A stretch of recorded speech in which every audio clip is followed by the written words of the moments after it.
Le procès des 8 adultes accusés d'être impliqués dans l'assassinat de Samuel Paty s'est ouvert ce 4 novembre devant la cour d'assises spéciale de Paris. Ils sont jugés pour leur rôle supposé dans la campagne de haine qui a conduit au meurtre du professeur d'histoire-géographie de 47 ans le 16 octobre 2020 à Conflans-Sainte-Honorine. Il faut que chacun prenne conscience, et c'est l'objectif notamment de Mickaël Paty au cours de ce procès, qu'il n'y a rien d'anodin à s'en prendre à la laïcité, il n'y a rien d'anodin de la part des islamistes à s'écrier que telle ou telle prise de position serait islamophobe.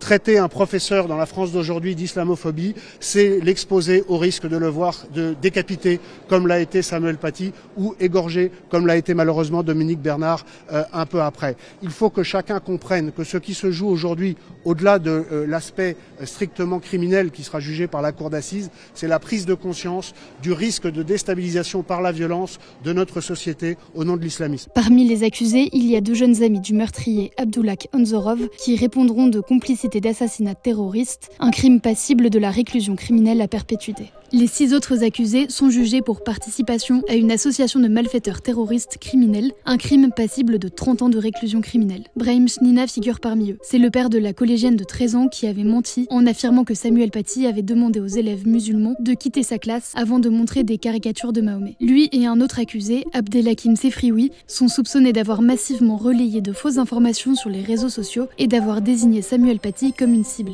Ils sont en détention provisoire depuis les faits. Ça fait des années qu'il est dans l'attente de pouvoir s'exprimer et ça fait des années qu'il est dans l'attente de démontrer son innocence et de répondre à toutes les questions que pourront se poser les parties civiles parce que pour lui, il est impensable d'être lié de façon directe ou indirecte à cet ignoble crime.